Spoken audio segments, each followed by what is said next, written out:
And now, ladies and gentlemen, from the heart of the Inland Empire, right here in sunny Southern California, it's Robert Cardoza Live, where we talk about politics, money, and you. This is the intersection of business and politics. And now here's your host, Robert Cardoza. And welcome aboard. I am Robert Cardoza. You're listening to the intersection of business and politics right here on Robert Cardoza Live, where I do an honest, unbiased analysis of the issues confronting you today that affect the decisions that you're going to make for both your personal and your business life. I come to you every Monday through Friday on Spreaker Radio, Roar, 1776 Radio, and MyCast Live Radio from 3 p.m. to 5 p.m. Pacific Time. Also on 405 Media Radio every Monday through Friday from 6 a.m. to 7 a.m. Pacific Time, in addition to countless terrestrial stations worldwide. Please follow me on Facebook, Twitter, LinkedIn, Google+, Podomatic, and YouTube, where you can listen to all of my shows 24/7. Go to my website at www.robertcardozalive.com for archives of all my radio and television shows. You can also access my show live right from my website each day, simply by clicking on that little icon labeled Listen Live. Email me at robertcardozalive@gmail.com. That's where I get all the emails I deal with here on the show. And you can call into my show if you want to comment or just engage me in conversation about anything. Call directly into the studio at 909-545-6516. Again, that number, 909-545-6516. On today's show, we're going to discuss what's in the news, new legislation the IRS loses, and I'm going to answer your emails just like I always do. Now, on today's show, we have a special segment, and I'm going to be talking to you about divorce settlement traps that can be avoided. And I'll be talking about some other things as well. Also, our own Ray Mailer will be here presenting his American Grid. We don't want to miss that. It's got lots of stuff every week that we really enjoy doing. But right now, I want you to stand by for news. But first up, I want you to know that at 3:03 p.m. Pacific Time, it is currently 79 degrees here in the heart of the Inland Empire in sunny Southern California. Well, you know what? We want to give you the news, but the first off of what we're going to do is we're going to give you an encapsulated version of the 10 things that you need to know for Wednesday. Your daily look at late-breaking news, upcoming events, and the stories that'll be talked about all day today and probably most of the day tomorrow. First up, a breakthrough budget deal on track in Congress. The agreement would end the threat of U.S. government shutdowns and defaults until well after a new president takes office. And what's worrying Ben Carson's advisors? They fear that the candidate's penchant for lobbing rhetorical grenades may complicate his ability to go far in the comprehensive and still unsettled Republican field. Justice Department to investigate officer who flipped a student. The civil rights probe will examine the white officer's arrest of a black girl at a South Carolina high school who refused to surrender her phone after texting in math class. And which defense contractor has cause to celebrate? Well, the Air Force chose Northrop Grumman to build its next-generation bomber, a highly classified $80 billion project. And the United States signals a possible escalation in the Middle East. Ground raids will be launched, if necessary, to target Islamic State militants, Defense Secretary Ash Carter says. And a U.S. warship sails by island claimed as Chinese territory. The challenge to Chinese sovereignty claims draws an angry protest from Beijing. And why Jerusalem's Palestinians are concerned for their future. An Israeli proposal could strip tens of thousands of Palestinians in the city of their residency rights. And Walgreens buying rival Rite Aid. The $9.4 billion deal will create a drugstore giant with nearly 18,000 stores around the world. And who's calling it quits after 2 years of marriage? Halle Berry and actor Oliver Martinez say they're divorcing. Berry has been married twice before. I guess this third time wasn't a charm, huh? And finally, minority managers are missing from Major League Baseball. Next year, the big leagues could be without a black skipper for the first time in nearly 3 decades. Yeah, that's too bad. But let's get more in depth. We've got some great news for you, and I want to get it all in here for you before we run out of time. There's a ton of news. We can't get it all in anyway, but let's try. First of all, the House passes the bipartisan budget plan and the debt limit increase. The House has passed a bipartisan budget and debt deal that prevents an unprecedented government default. A coalition of Democrats, GOP defense hawks, and pragmatic Republicans supported the measure. The legislation now heads to the Senate, which is on track to pass it before Tuesday's deadline for increasing the so-called debt limit. It gives the government authority to borrow freely through March of 2017. The measure is the result of hard-fought negotiations between congressional leaders and President Barack Obama. The bill also calls for approximately $112 billion in additional spending over 2 years to be allocated in upcoming legislation negotiated by the House and Senate. About $80 billion would be offset by spending cuts elsewhere in the budget. Hallelujah. They're actually not going to close down the government? You gotta say to yourself, isn't that fantastic? At least you should say that to yourself. How about this? Fresh starts as GOP taps the new speaker, approves the budget deal.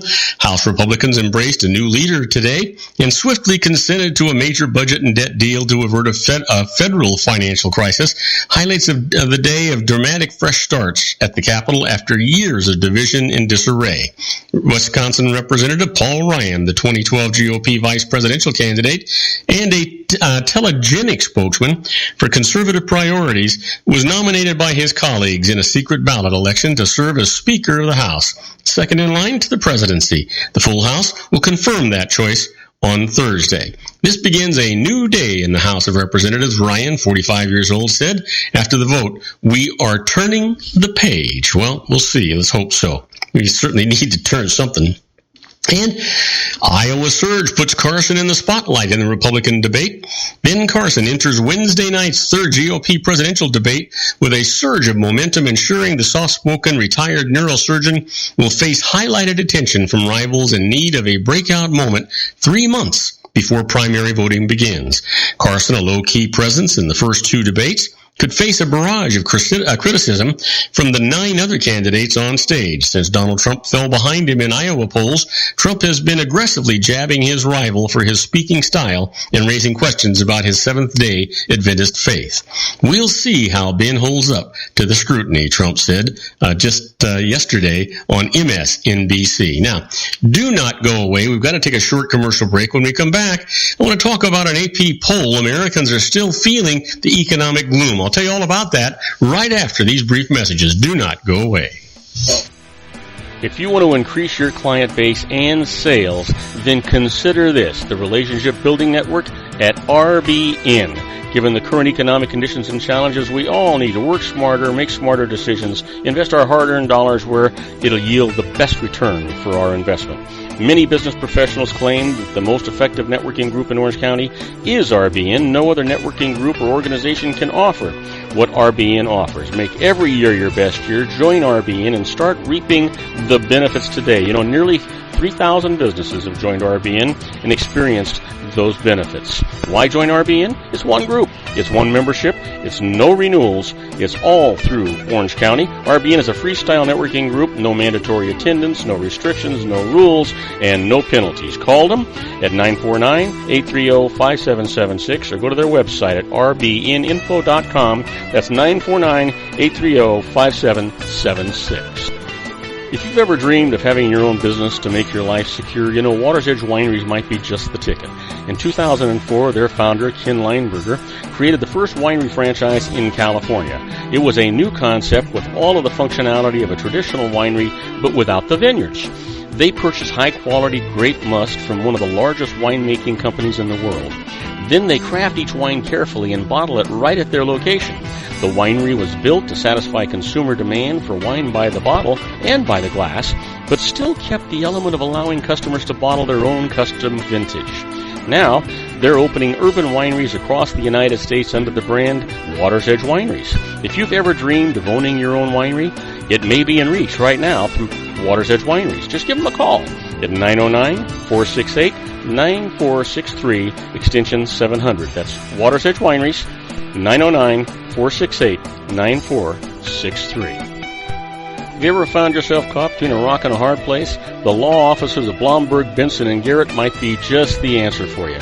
The attorneys of Blomberg, Benson, and Garrett have been serving the Inland Empire since 1989. They're dedicated to the aggressive litigation of civil, criminal, and real estate matters. Over the years, they have recovered tens of millions of dollars for their clients. The firm's practice specializes in litigation of personal injury, accident, slip and fall, real estate, and criminal law cases. The firm provides clients with the care, accuracy, and dedication of experienced attorneys. Blomberg, Benson, and Garrett is located at 10300 4th Street, Suite 150 in Rancho Cucamonga, California.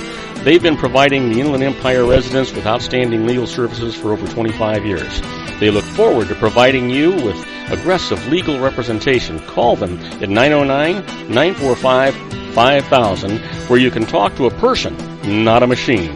That's 909-945-5000, the law offices of Blomberg, Benson, and Garrett.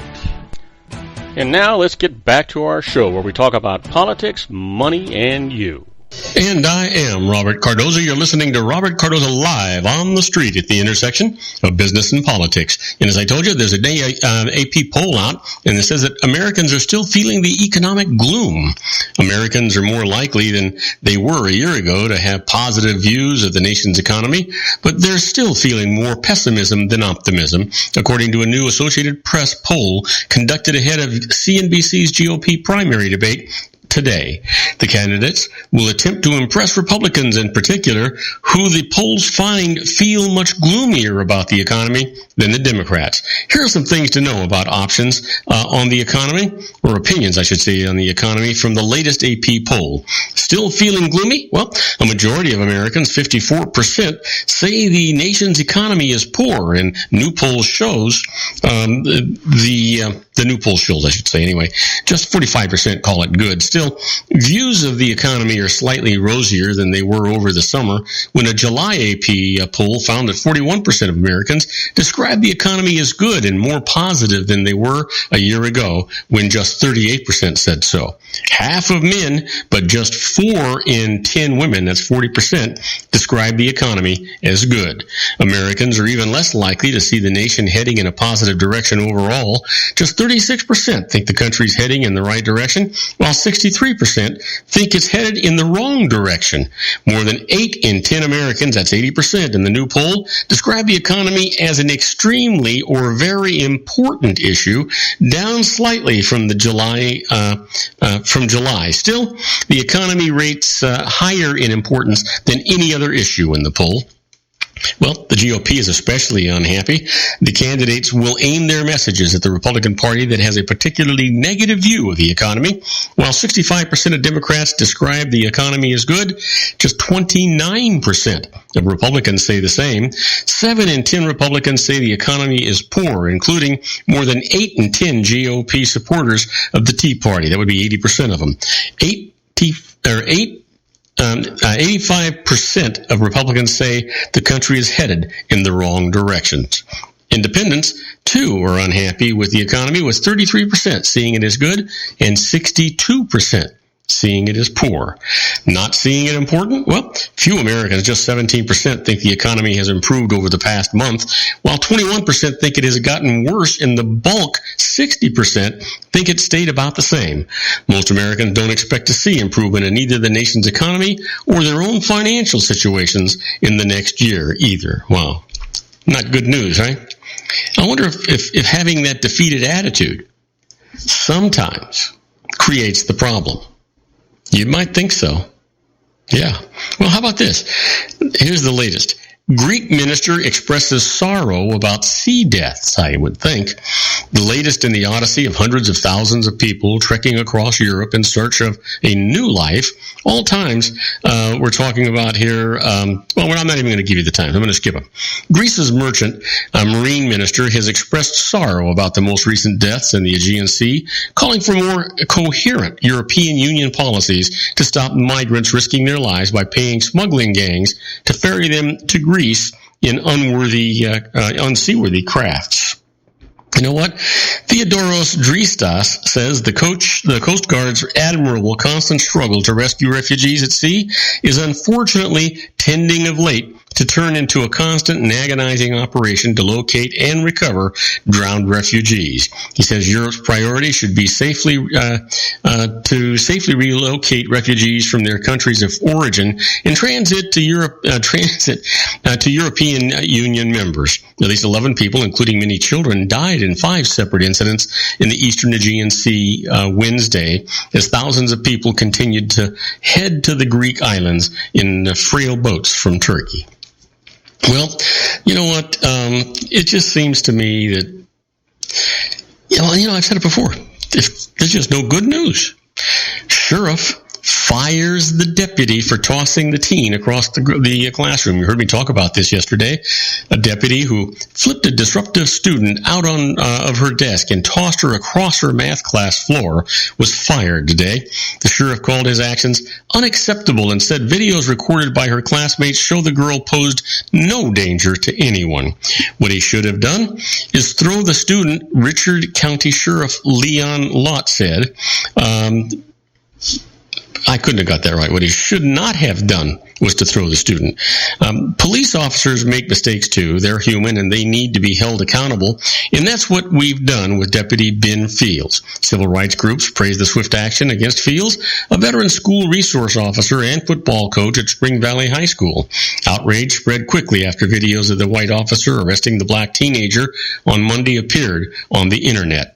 Lott thanked the FBI for investigating whether civil rights were violated and school officials for promising to review how police are used for discipline. Now, that makes sense. Does to me, anyway.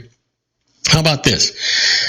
Iran to take a seat among the world powers for the Syria talks.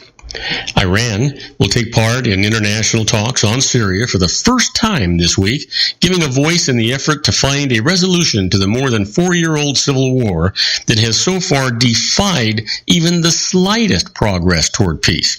A crucial backer of Syrian President Bashar al-Assad, Tehran has been shunned from all previous talks on Syria. Its inclusion now marks recognition by the United States that no discussion on Syria's future can succeed without Iran at the table. News of Iran's attendance outraged Syrian rebels who said its participation will only prolong the conflict. The gathering, which takes place tomorrow and Friday in Vienna, will also put Iran on the same room with its most bitter regional rival, Saudi Arabia, raising the potential for tensions. The kingdom, along with other Gulf countries, has been funneling weapons to rebel factions, while Iran sent financing, weapons, and military advisors to ensure Assad's survival. Now, do not go away, because when we come back, I'm going to talk about the IRS loses. We could call it personal winners. First case up is an ex-wife's theft of a husband's money saves him from her tax bill. And I'll tell you all about it right after these brief messages. Don't go away. Isn't it time to shine the spotlight on your expertise? The Interview, starring you. Here's your chance to capture 5 minutes of fame with The Interview. This isn't just any interview. This is your opportunity to showcase your expertise and position yourself as a trusted expert in a one-on-one video interview hosted by Robert Cardoza, host of the nationally syndicated show Robert Cardoza Live and powered by AHA Studios. What is it? A professionally recorded video for your use. Robert Cardoza interviews you on the set where he records his show. Professional interview showcases your expertise and value, shot in a state-of-the-art studio. And what's in it for you? Gain credibility as an expert, earn the trust of your target market, educate in a way that intrigues your audience, gain a powerful marketing tool that offers dozens of uses, website, video sharing sites, social media, email, DVDs, direct mail, lobby video, resumes, profile building, all that kind of stuff. Association with the nationally syndicated celebrity. That's right. And let's talk about AHA Studios. AHA is a strategic marketing firm that leverages the powerful in visual persuasion to help your business create powerful messages that connect with your target market.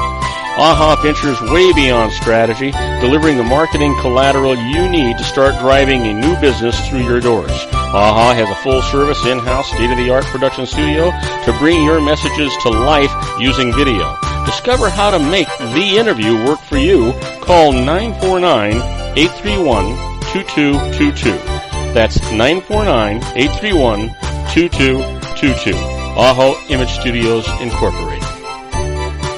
Dr. Stephen Tidwell, Gentle Family Dentistry in a caring, personalized environment. Here at Dr. Tidwell's office, we are dedicated to helping you keep your teeth healthy. We are a state-of-the-art dental practice that still believes in traditional values, such as excellent customer service and individual attention. We have a special welcoming offer for you for just $39, a complete exam, personal consultation, professional cleaning, and all necessary x-rays. That's a $266 value for $39. Dr. Tidwell has 2 convenient locations and experienced staff to provide you with professional care and personal attention that you deserve. Call today. Don't delay. A great smile another day.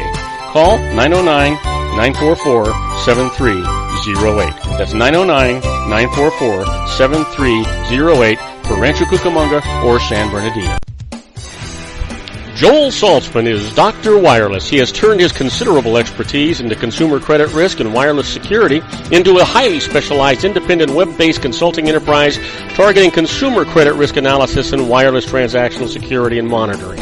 He works as a wireless analyst, veteran independent agent, and consumer liaison for most wireless telecom carriers and equipment manufacturers. For more than 20 years, corporate and private clients and media audiences have counted on his unvarnished advice while weighing the technology, performance, and cost differences between Sprint, Nextel, AT&T, Verizon, and T-Mobile. Joel specializes in setting up mobile wireless hotspots to be used for disaster preparedness, business continuity, and mobile wireless merchant processing solutions. Call Dr. Wireless at 310-400-4900 or go to his webpage at drwireless.com. Again, call 310-400-4900 or his webpage at drwireless.com. You'll be glad you did. And now, back to our show.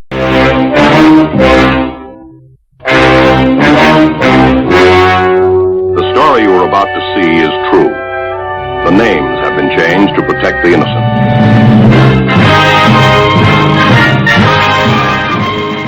Oh yeah, here we are, my favorite part of the show, the IRS loses. And you know what? Let's not waste any time. Let's just get right into it. We've got some good cases today. First case up that the IRS lost, an ex-wife's theft of a husband's money saves him from her tax bill. Here's the case. Robbie Gilbert owned and ran a business while his wife managed all of their personal accounts. When the couple fell behind on their taxes, Gilbert entered an installment agreement with the IRS. They subsequently divorced, at which point he discovered that his wife had stolen the money that he had saved to pay the tax bill and fled. The IRS subsequently tried to hold him liable for his wife's taxes on their joint returns. He went to court. This is what the judge said. Under the installment agreement, Gilbert had paid more tax than he owed as his share under the divorce decree. Now, he had cooperated with the IRS, tried to pay the tax, and would have, but for his ex-wife's wrongdoing. So, equity requires that he be relieved of liability for her taxes. And you know what? I'm smiling. And she gets tagged for hers. Just the way it ought to be. Here's another case the IRS lost. A defense lawyer's mistakes set aside a verdict. And this is kind of interesting. Listen to this. Rodolfo Pascual had lived as a legal immigrant in the United States since 1970. Now, I said legal. Now, after the IRS examined his taxes, he pleaded guilty to filing 2 false tax returns for which he received probation. Now, after being told by his lawyer that it would not affect his immigration status, but the government then moved to deport him due to his plea. His new immigration lawyer then had him take a psychiatrist exam that found that he had suffered from a severe mental illness that impaired his ability to help in his own defense. So he went to court, and this is what the judge said. Pascual's tax lawyer had both falsely advised him and misrepresented to the court his mental competence to enter a plea. So the tax verdict is set aside for a new trial, which is the way it should be. You know what? Not all lawyers are created equal. Just remember that. Here's a case that the IRS conceded. Now, you know what? You hear me say it all the time. The IRS only concedes a case when they're pretty doggone sure that if it goes to court, they can't prevail. Here's one of those kind of cases. Restitution for tax evasion cannot be collected by the IRS under the tax code. Here's the case. An individual pleaded guilty to criminal tax evasion and was ordered to pay restitution as part of his sentence. The IRS personnel asked if they could collect unpaid restitution through tax assessment. IRS legal opinion? Restitution in a criminal case is not a tax payment, but a sanction that includes the cost of such governmental expenses as incarceration and probation supervision. So, restitution cannot be collected by the IRS through the tax system, even if it is for tax evasion, and the IRS applies it to a tax account. The response to non-payment must come through criminal legal process. That is the only way for that to happen. Now, you've heard me talk about being a fly on the wall when the IRS is doing things. Well, that's where we're at right now when we're talking about this segment inside the IRS.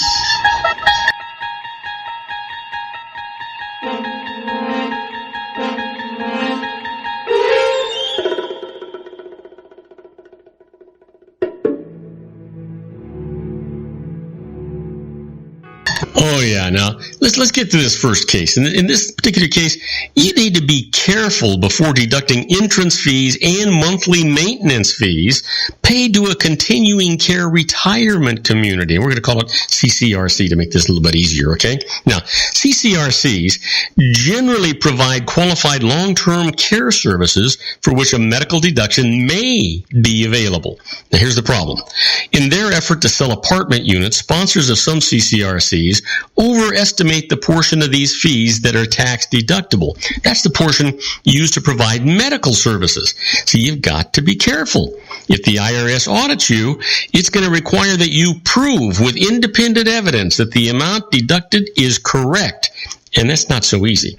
Also, the bigger your living quarters, the higher the entrance fee and monthly maintenance. However, the amount attributable to medical expenses is not a function of the size of the apartment. So keep that in mind as you do these things. Let me give you one more. Dealing with the IRS Office of Appeals. You know, in cases involving less complex issues, appeals officers generally do not need to meet personally with the taxpayer or his or her representative. Documents or explanations not considered by the revenue agent when he proposed the tax adjustment can be mailed to the appeals officer with a cover letter. Now, if this settles your case satisfactorily, fine. However, if the appeals officer informs you that he will sustain the decisions of the revenue agent, insist on a personal meeting. During the meeting, you'll have a chance to discuss the issues at length and not have your position summarily rejected because the appeals officer is eager to hang up the phone. The personal interaction also helps to give and take of any of these negotiations. So you want to really keep that in mind as you're doing these things. It's an important issue when you get around this stuff. Now, do not go away. When I come back, I want to give you the big divorce settlement traps that actually can be avoided. You don't want to miss this. If nothing else, you're going to find it interesting. Hopefully, you'll never need it, but you'll find it interesting. We'll be right back after these brief messages. Do not go away. If you want to increase your client base and sales, then consider this, the Relationship Building Network at RBN. Given the current economic conditions and challenges, we all need to work smarter, make smarter decisions, invest our hard-earned dollars where it'll yield the best return for our investment. Many business professionals claim that the most effective networking group in Orange County is RBN. No other networking group or organization can offer what RBN offers. Make every year your best year. Join RBN and start reaping the benefits today. You know, nearly 3,000 businesses have joined RBN and experienced those benefits. Why join RBN? It's one group. It's one membership. It's no renewals. It's all through Orange County. RBN is a freestyle networking group. No mandatory attendance, no restrictions, no rules, and no penalties. Call them at 949-830-5776 or go to their website at rbninfo.com. That's 949-830-5776. If you've ever dreamed of having your own business to make your life secure, you know, Water's Edge Wineries might be just the ticket. In 2004, their founder, Ken Lineberger, created the first winery franchise in California. It was a new concept with all of the functionality of a traditional winery, but without the vineyards. They purchase high-quality grape must from one of the largest winemaking companies in the world. Then they craft each wine carefully and bottle it right at their location. The winery was built to satisfy consumer demand for wine by the bottle and by the glass, but still kept the element of allowing customers to bottle their own custom vintage.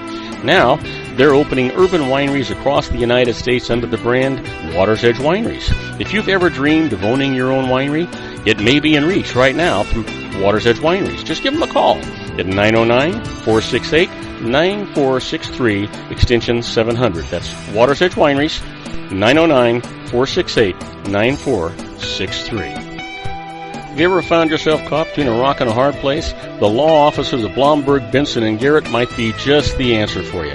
The attorneys of Blomberg, Benson, and Garrett have been serving the Inland Empire since 1989. They're dedicated to the aggressive litigation of civil, criminal, and real estate matters. Over the years, they have recovered tens of millions of dollars for their clients. The firm's practice specializes in litigation of personal injury, accident, slip and fall, real estate, and criminal law cases. The firm provides clients with the care, accuracy, and dedication of experienced attorneys. Blomberg, Benson, and Garrett is located at 10300 4th Street, Suite 150 in Rancho Cucamonga, California.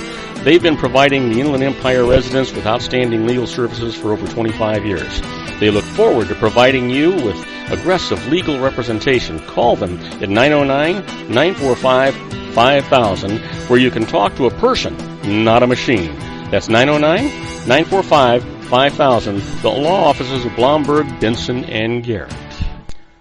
And now let's get back to our show where we talk about politics, money, and you.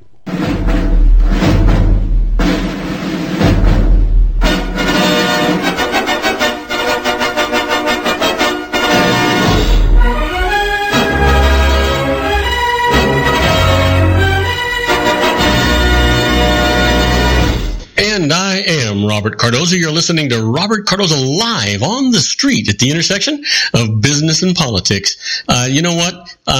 Let's get right into this thing. What I want to talk to you about today is the big divorce settlement traps that can be avoided. And you know what? And there's a lot of them that can. A divorce can be an emotionally wrenching experience, and current statistics show that the odds of a divorce for any given marriage are now just under 40%. Now, divorce can also raise issues over the distribution of hard-earned earnings or savings and other assets, triggering unexpected tax results for couples who don't know what to watch out for. Well, there's some property settlement basics. Unless couples divide up their assets on their own or through mediation, court action will become necessary, and state law governs the division of the assets. Now, let's talk about community property states. In these states, that's Arizona, California, Idaho, Louisiana, Nevada, New Mexico, Texas, Washington, and Wisconsin, assets acquired during the marriage are divided 50-50, regardless of which spouse earned the money to acquire them. Now, equitable distribution states. In these states, all non-community property states, assets acquired during the marriage are divided according to the rules of fairness, which may or may not result in a 50-50 division. Now take note here, prenuptial agreements where the parties agreed before the marriage how assets would be divided in the event of a divorce generally override state law in all states. Now, how about general tax treatment? Property settlements that are part of the divorce agreement or decree and that are completed within 1 year after the agreement or decree are not taxable to either spouse at the time of the completion. Now, let's talk about a foreign spouse trap. This tax-free treatment does not apply to a spouse who is a non-resident alien. Take note, for the purpose of this article, for what I'm talking about now, we are assuming that the spouse is not a non-resident alien. For more information regarding divorce and non-resident aliens, you need to go to section 1041D of the tax code. Now, let's talk about carryover gain traps. When a spouse receives assets as a result of a property settlement, he or she does become liable for a potential future tax bill. This is because the spouse steps into the shoes of the other spouse as owner of the asset, taking over his or her basis and holding period in the property. That's it. How about, let me give you an example of that. It'll make it just a little bit easier for you, hopefully. The Browns divorce, and Harry transfers stock to Ann worth $100,000. Harry keeps the couple's $100,000 bank account. Equal? No, it's not equal.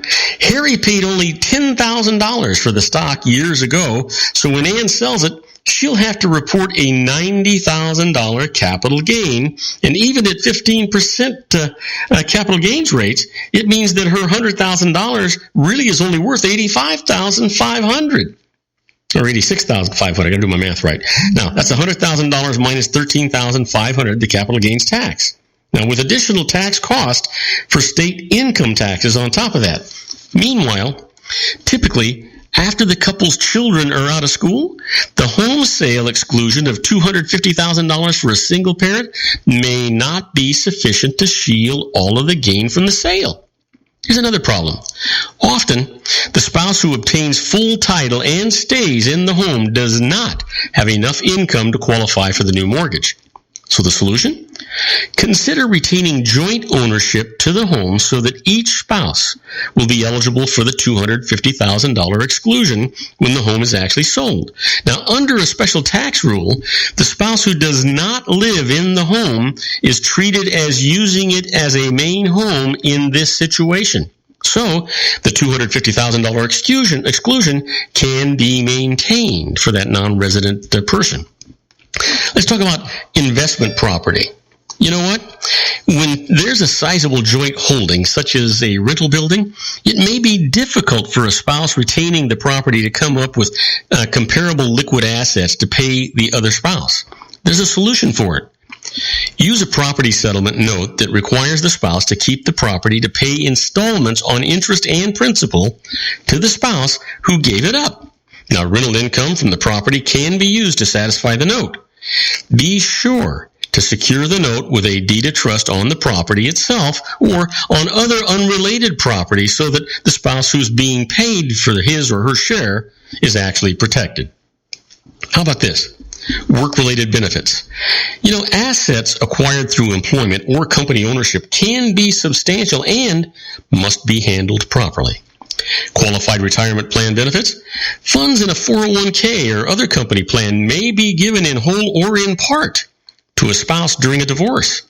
A withdrawal of funds by the plan participant so that they can be given to the other spouse is taxable to the participant and subject to a 10% penalty if the participant's under that age of 59 and a half. Solution?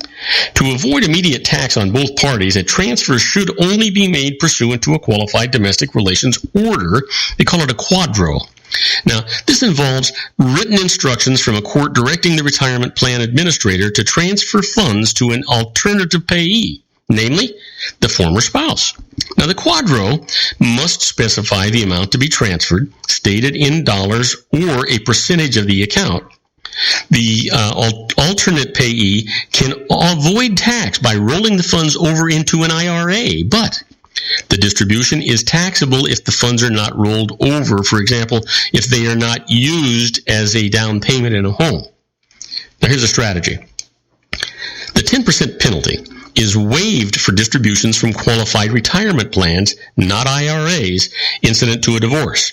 If the former spouse under the quadro will need to convert some retirement funds to cash, do not roll over those amounts to an IRA. Now, how about stock options? You know what? Stock options are difficult to value and may be non-transferable, but nonetheless, they may be quite valuable. If stock options and or deferred compensation are transferred to the non-employee spouse, that spouse will receive taxable ordinary income, and the employee spouse may still be subject to Social Security and Medicare. That's FICA taxes on the amounts transferred. Now, this creates a complicated tax picture for both parties. So the solution? Identify the options deferred compensation as marital property included within the settlement, then specify the non-employee's share of the after-tax proceeds. The working spouse then pays the tax. How the solution actually works? Well, say the employee holds options to be exercised sometime in the future. After he or she has exercised the options and paid income tax and FICA, if any, on the transaction, he or she gives the other spouse tax-free a pre-agreed upon share of what's left. This avoids the problem of valuation and the complicated tax treatment that's going on. How about buying out a spouse's interest in a closely held corporation? You know, when couples co-own a business, one party may transfer his or her interest to the other in a tax-free transaction incident to the divorce. However, if the corporation buys back the outgoing spouse's shares, one of the spouses may have taxable income on the redemption, subject to a dividend or capital gains treatment depending on the circumstances. So the solution? Structure a redemption to clarify which spouse will pick up the income and achieve the desired tax result. This must be done under the terms of highly complicated regulations. Regulation section 1.1041-2. So you know what I'm going to say, right? Always, always, always see a qualified, not only divorce attorney, but tax attorney, and get these two guys together. How about personal savings? You know what, IRAs? If funds from an IRA are transferred to the other spouse in a divorce, the original owner is taxed on them unless the transfer is incident to divorce. Now, generally, this means that the transfer of IRA funds is stipulated in the divorce decree or separation agreement, or it occurs within 1 year of the end of the marriage. Now, the spouse receiving the transfer can avoid immediate tax by rolling the funds over to his or her IRA. But you have to be careful. Using IRA funds to satisfy a mandated payment, such as alimony, child support, and paying insurance premiums, will not avoid income tax for the IRA owner. If the decree states that the husband must pay the wife $10,000 and he withdraws $10,000 from his IRA to meet this obligation, he's taxed on the withdrawal and is subject to that 10% early withdrawal penalty if he's under the age of 59 and a half as well. How about life insurance annuities? You know what? There is no immediate tax to either party if ownership of a life insurance policy or annuity is transferred while the couple is still married or incident to the divorce. But you've got to be careful. The insurance companies may require specific language in a decree or settlement agreement similar to a quadro in order to process the transfer. Now, when the original owner is retaining ownership of the policies or contracts after the divorce, be sure to review the designated beneficiary named on the contract. This is the person who will inherit the assets when the owner dies, regardless of any statement in the divorce decree or will. You want to keep that really in mind. You know, those are just a few things that we touch on. There are so many intricate things that you have to adjust. You need to be talking to a qualified tax accountant or tax attorney. Excuse me. And you need to, and that's not necessarily your divorce attorney. Matter of fact, most likely is not your divorce attorney when you're talking about these things. So you have got to be extremely, extremely careful when dealing with these things. And you know what? And when you're dealing with the tax, boy, don't go to what I refer to as one of those sidewalk repairers. Don't go to H&R Block. Don't go to a Quality Tax or one of those kind of places. I mean, they provide a decent service for what they do and for who they do it for. But in a case like this, you need to spend the money for a qualified, licensed professional. You need a tax attorney to meet with your divorce attorney to make sure you're getting all of the benefits and all the equities are equal there. You saw what happened with the sale of stock, right? Yeah, it sounds good. Well, it's $100,000 worth of stock and it's $100,000 in a savings account, but that $100 in stock, really after the tax and everything else, only comes to $86,000. It's not fair at all. So you got to be really, really careful and really, really cautious. So, you know what? Every day when I talk to you and I'm answering the emails that come in, I say to you that you need to contact a licensed professional and that they're going to generally save you more money than what they're going to cost you. Well, it's true.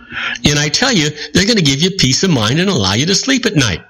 Because what's going to happen is you're going to get a fair and equitable deal. You're going to get exactly what you got coming. We've all heard about nasty divorces and all these things going on. The truth is the law sets out the standards and what has to happen.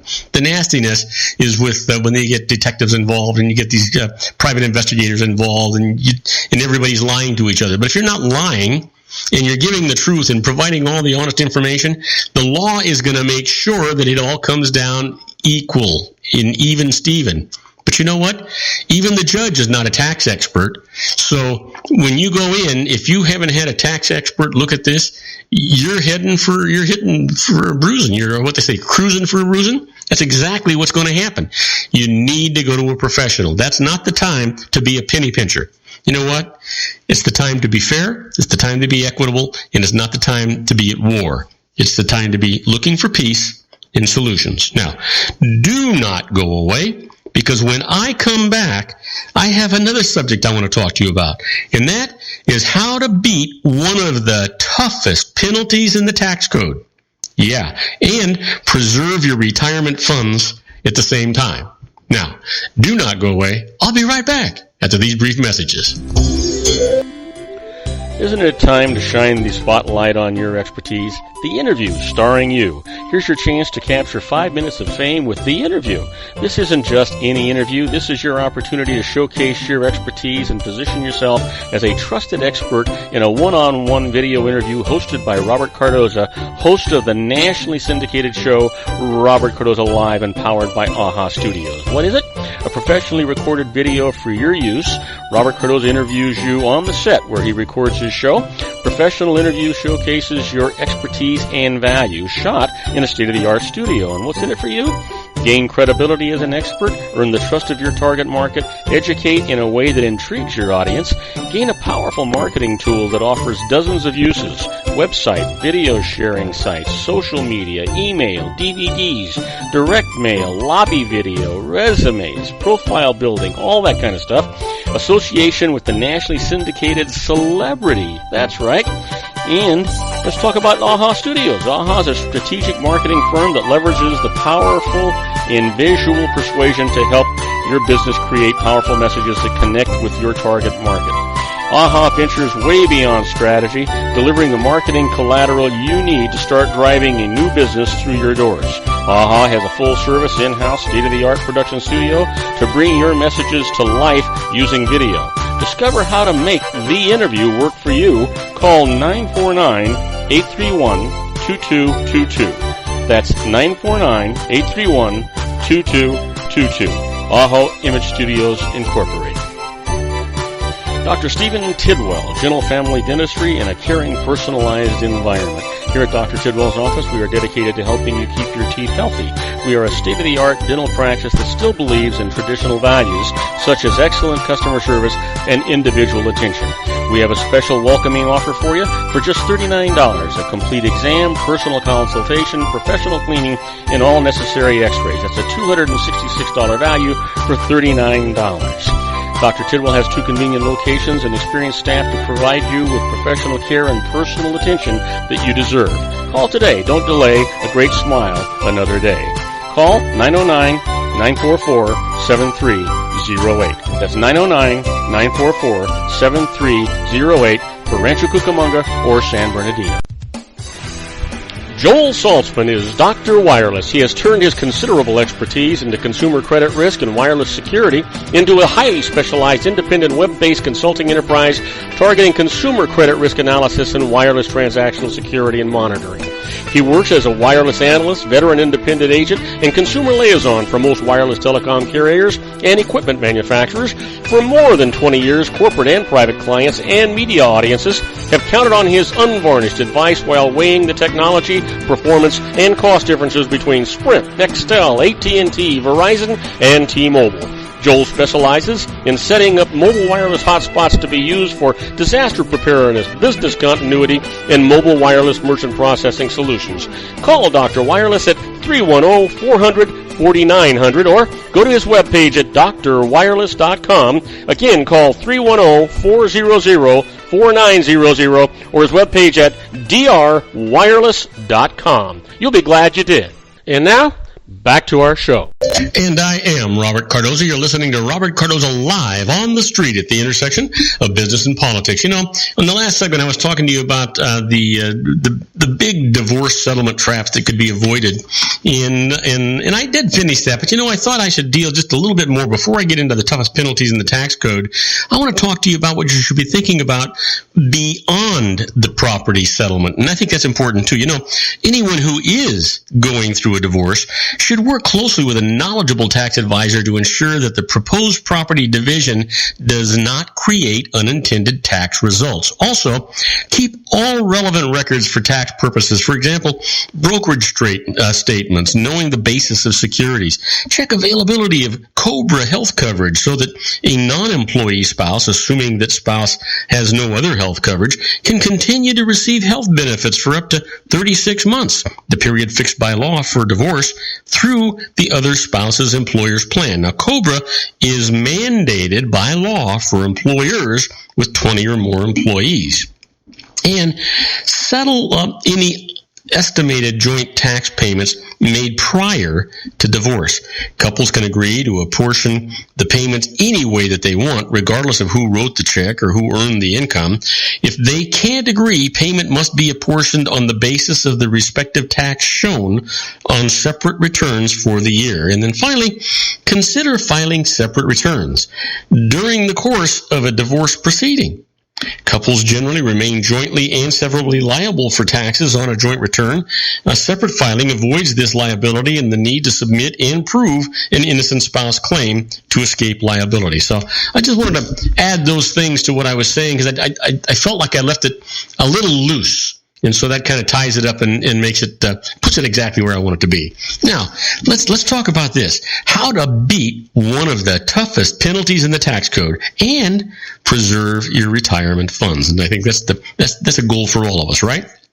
Well, you know, from 401k plans to IRAs to a host of other plans, deferring tax in a retirement account often makes sense. The tax benefits won't go on forever, though. At some point, you'll have to withdraw funds and pay tax. Your own accounts, required minimum distributions, RMDs, generally must begin by April the 1st of the year after the year you reach age 70 and a half. Now, inherited accounts, beneficiaries also must take RMDs and pay tax. Often, the schedule is based on the beneficiary's life expectancy and requires minimum distributions beginning in the year after the account owner's death. If you don't withdraw at least the amount of your RMD, you'll be slapped with one of the highest penalties in the tax code, 50% of the shortfall. Ways to avoid it? Use a flex plan. RMDs must be made from traditional IRAs, not Roth IRAs, and from employer-sponsored retirement plans.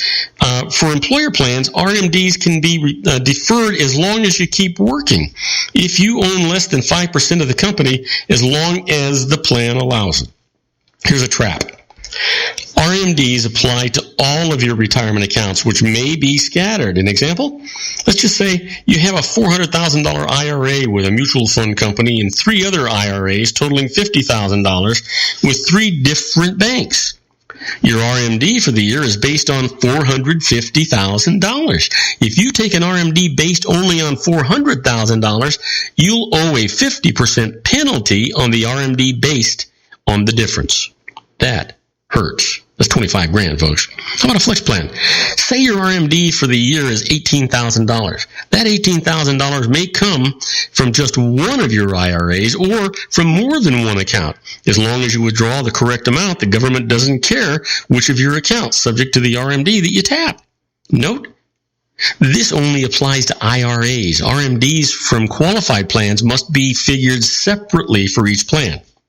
How about shifting into automatic? One way that you can avoid RMD penalties is to make advance arrangements with all of the financial firms holding your retirement accounts to automatically distribute RMDs. What to arrange?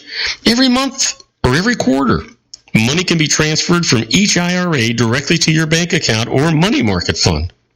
Over the limit, such transfers can be designed to meet the RMD rules, which set out minimum withdrawals. You can take out larger amounts if you need the cash and are willing to, regardless of whether you are willing to pay the required tax on it. Now, how about meeting the deadlines? Regardless of whether you have arranged for automatic RMDs, be vigilant about taking necessary withdrawals. There's a due date. Except for the initial April 1st deadline, all RMDs must be made by December 31st each year. Go to IRA expert Ed Slott's website at www.irahelp.com to see the IRS tables that you can use to calculate RMDs, or visit the IRS site at www.irs.gov. How about spotting a shortfall? Part of your year-end tax planning can be checking to see that you comply with the RMD rules by December the 31st. What about after the fact? You can double-check on your RMDs during the beginning of each year when you prepare your income tax return for the preceding year. What do you look for? Forms 1099-R, which you receive as part of the year, where distributions from IRAs and other retirement vehicles during the previous year are reported by the firms holding the assets. Compare those reported distributions with your RMD. Now, strategy? If you see that you have not complied with the RMD rules, act immediately to make the required withdrawal. An example? Let's just say Carol Smith's RMD for last year was $50,000. In early next year, she sees that only $10,000 has been reported on Forms 1099-R. Carol can immediately withdraw $40,000 from her IRA, which she will report as income in next year. She should also make sure to take the required RMD for next year by December 31st of next year. But now Carol faces the 50% penalty on inadequate RMDs. However, the process that I'm going to describe to you can help avoid the fine, even if the deadline is missed. So let's talk about avoiding fines. Merely taking a required minimum distribution that should have been made won't spare you from that 50% penalty. Another action is required. After taking such a makeup RMD, attach Form 5329, additional taxes on qualified plans, including IRAs and other tax-favored accounts. Attach that to your income tax return with this form. Request a waiver of the 50% penalty. Include your own explanations of why you failed to take that RMD and attach it to the Form 5329. You might say that family health problems diverted your attention from your financial obligations. If Form 1040 is not required, Form 5329 can be filed separately. Now, the likely outcome? The IRS has been willing to waive this penalty for most taxpayers. Be sure to withdraw any shortfall from the IRA before filing that Form 5329. The IRS cannot waive the penalty unless you have already done so. Then, write a reasonable explanation on that Form 5329. But take note, things are more difficult if you lag by multiple years, and much more difficult if the IRS discovers a shortfall before you ask for the waiver. What you can expect? The IRS probably will not tell you that your request has been accepted, even if it has been. If it's refused, the IRS will simply send you a bill for the penalty. However, before you pay it, write to confirm that your waiver request was actually received. If it wasn't, send them a copy of what you actually filed. Assuming that you don't get billed after filing the waiver, once 3 years from that due date of the tax return on which you were supposed to report the withdrawal have passed, you'll be beyond the statute of limitations. Therefore, you won't owe that 50% penalty. If Form 5329 is not filed, the statute of limitations does not run. So that's why that form is really important. Here's another strategy for you. Withdraw the required amounts and file Form 5329 as a standalone form for each year that there has been a shortfall. Again, the IRS might, what's this going on? Okay. The IRS might not impose the penalty if you have a reasonable explanation. It's important to act quickly. File your appeal before the shortfall has been discovered, say during an audit, and a penalty has been assessed. Once the IRS has served notice that you owe a 50% penalty, getting relief becomes much more difficult. Matter of fact, excuse the expression, damn near impossible. Not easy stuff to do, guys. Just not easy stuff to do at all. Why don't we talk about the home sale exclusion? And it's not all what it's cracked up to be, and I'll leave you with this. Don't assume, as many people do, that the $250,000 exclusion for a gain on the sale of a home, $500,000 on a joint return, will protect all gain on the future sale of your home from tax. The exclusion already has lost more than 20% of its real value to inflation since it has enacted, since that was actually enacted in 1997. You realize it was that long ago that we got that home exclusion? And continues to lose value at the rate of inflation every year, which was 3% this year. In addition, the boom during the past few years in the housing market has greatly increased the value of many homes, pushing them toward or over the exclusion limit. The longer you own a home before selling it, the greater the chance that you'll owe tax on its sale due to the combination of appreciation in the home's value and the exclusion's continuing loss of real value due to inflation. What do? Keep records of the cost basis in your home, the full amount that you invested in the home. The cost basis will be subtracted from the sales price to compute your gain when you sell your home. Included in the cost basis, expenditures made to improve the home, room additions and remodeling, upgrades to wiring and plumbing, upgrades to the roof and siding, that kind of stuff. If you've failed to keep cost records for improvements you've made your home in the past, that you've actually made to your home, try to reconstruct them now the best way that you can, because if you lose that deduction, you're going to be shocked at the value of that. You will have put tens of thousands of dollars into your home over a period of time without even realizing it. That's the thing that's going on here. You've got to really, really, really be careful when you're dealing with taxes and when you're dealing with your home. It's not so much to know what the tax law is. It's not even so much to know the interpretation of the tax law. It's to know what you can and can't do within that participation or interpretation.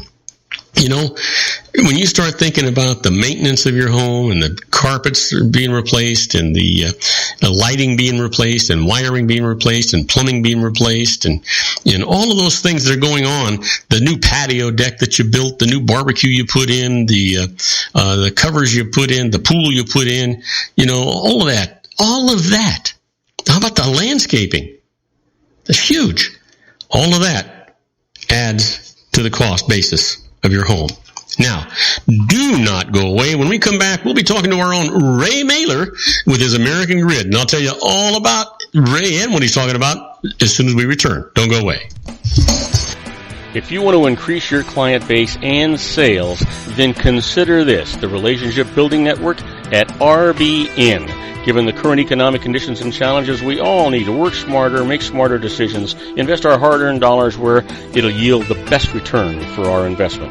Many business professionals claim that the most effective networking group in Orange County is RBN. No other networking group or organization can offer what RBN offers. Make every year your best year. Join RBN and start reaping the benefits today. Nearly 3,000 businesses have joined RBN and experienced those benefits. Why join RBN? It's one group. It's one membership. It's no renewals. It's all through Orange County. RBN is a freestyle networking group. No mandatory attendance, no restrictions, no rules, and no penalties. Call them at 949-830-5776 or go to their website at rbninfo.com. That's 949-830-5776. If you've ever dreamed of having your own business to make your life secure, Water's Edge Wineries might be just the ticket. In 2004, their founder, Ken Leinberger, created the first winery franchise in California. It was a new concept with all of the functionality of a traditional winery, but without the vineyards. They purchased high-quality grape must from one of the largest winemaking companies in the world. Then they craft each wine carefully and bottle it right at their location. The winery was built to satisfy consumer demand for wine by the bottle and by the glass, but still kept the element of allowing customers to bottle their own custom vintage.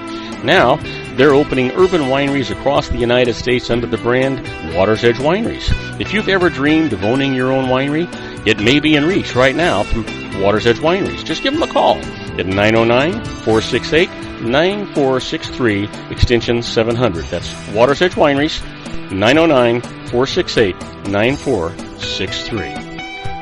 Have you ever found yourself caught between a rock and a hard place? The law offices of Blomberg, Benson, and Garrett might be just the answer for you.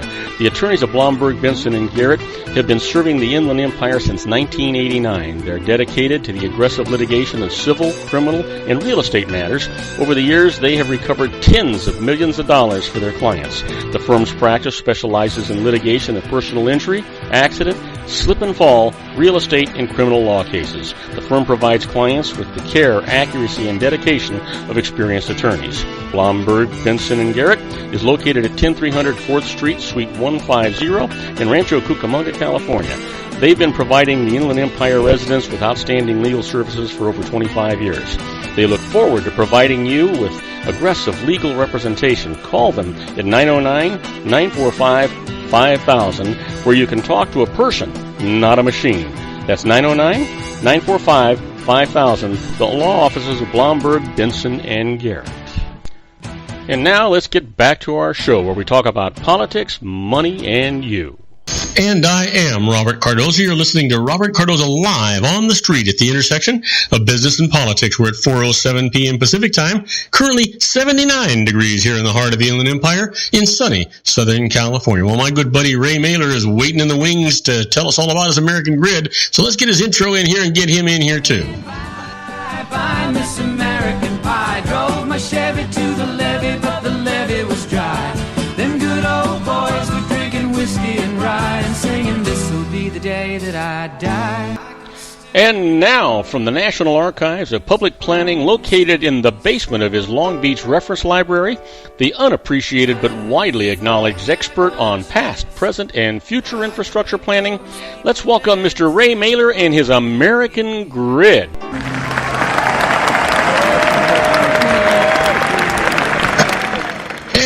Welcome aboard. Good to have you here, my friend. I feel like I haven't talked to you in a year, but it's only been 2 weeks.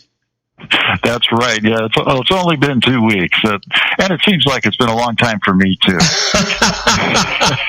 You know what? You do this thing and you get accustomed to certain things happening at certain times, right?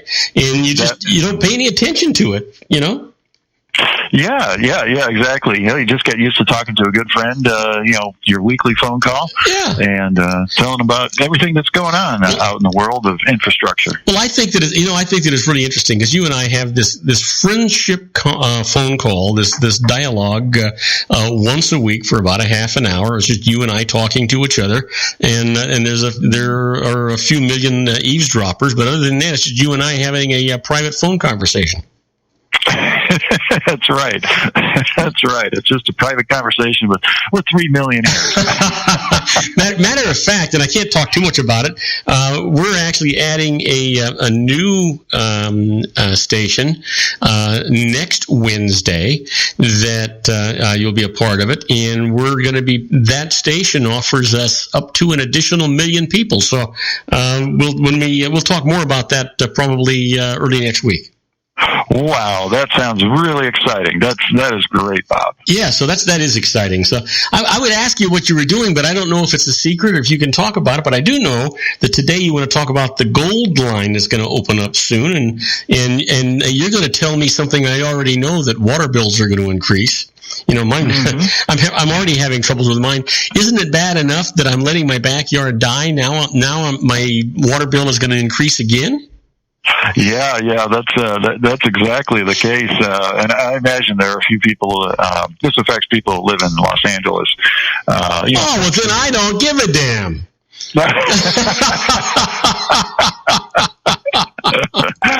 Although this movie may be coming to you also. In that case, I'm quite interested in hearing all about it. That's right. And in part, perhaps because it's the largest retail water provider in Southern California, the LA Department of Water and Power. Is on the one hand lauding all of its good citizens for doing a lot to conserve water, and the citizens have done such a good job, and their bills have decreased, that the department is now realizing it's got a structural revenue problem. Oh, wait a minute. So we do what they ask us, we do a good job at it, and we're going to be rewarded by them increasing our bills so that they can budget their own revenue? Why, yes. Isn't that how it always works? You know what? I have got to talk to the people that pay me and explain to them. I need them to pay me more money, and it's because I'm trying to save other people money. It would be appropriate for you to do something like that. When you're helping other people save money, you should get a little bit of the action there. You know what? Just go out behind the barn and get the old gun out and just let her rip, right? Yeah, that's right. That's right. All right, so you know what? Let's go right to the water bill before we go to the gold line, because now you've really got what little hair I have left is about to go. Yeah, well, okay. So first, we'll go through the dark path of fixed costs. Now, you have, I believe, your doctorate in business, and I'm sure it included a little bit of budgeting or finance. Well, like most enterprises, there are some fixed costs and there are some variable costs.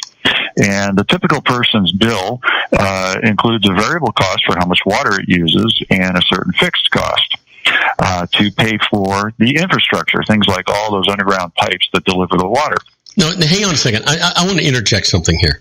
Mm-hmm. Do you remember the last drought we had where we had to put bricks in our toilet bowls before we had these efficient toilet bowls, and we had to reduce the use of water? We did all of that, and they created such a surplus that they sold the surplus to other states that needed water, and they increased our bills at that time. Our bills didn't go down. Now you're telling me they're going to do the same damn thing all over again?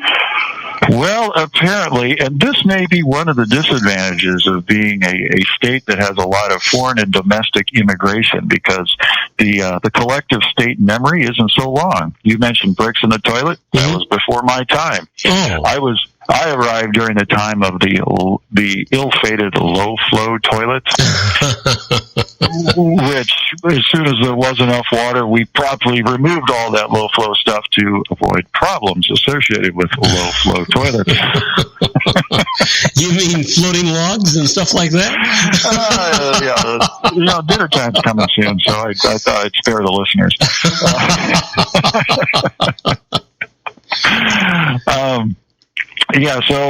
Anyway, this is what has been presented to the board, at a public hearing, which is that a portion of the fixed costs was embedded in the variable costs, and what the department needs to happen is to increase the fixed cost a little bit.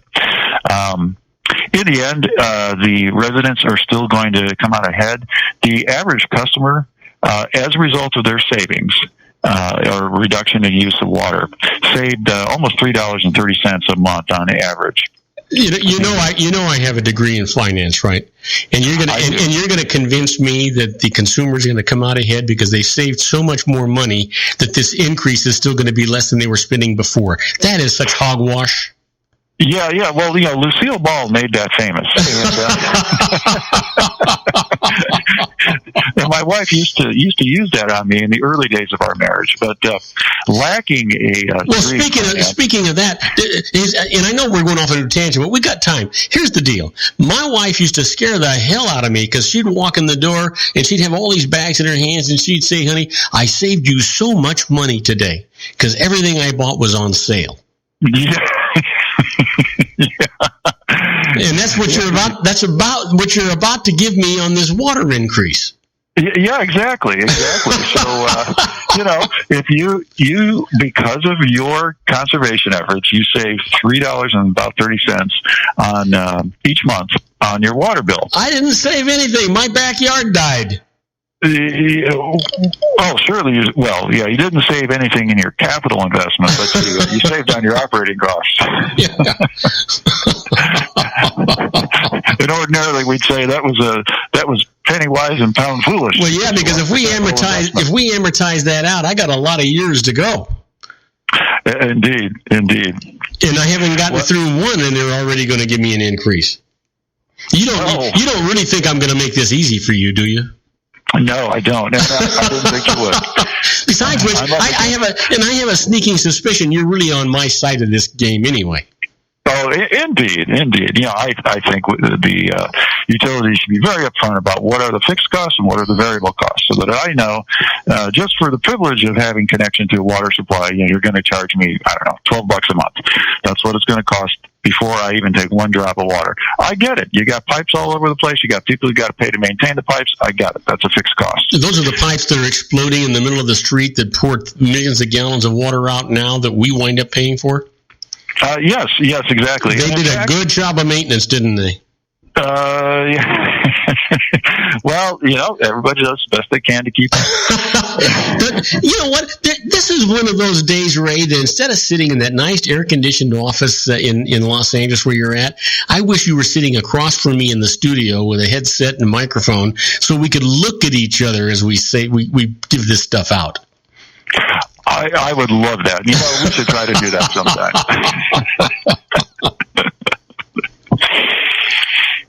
So anyway, the good ratepayers have been saving about $3.30 a month on their water bills, and the department's going to come back and say we're going to take $1.80 of that back.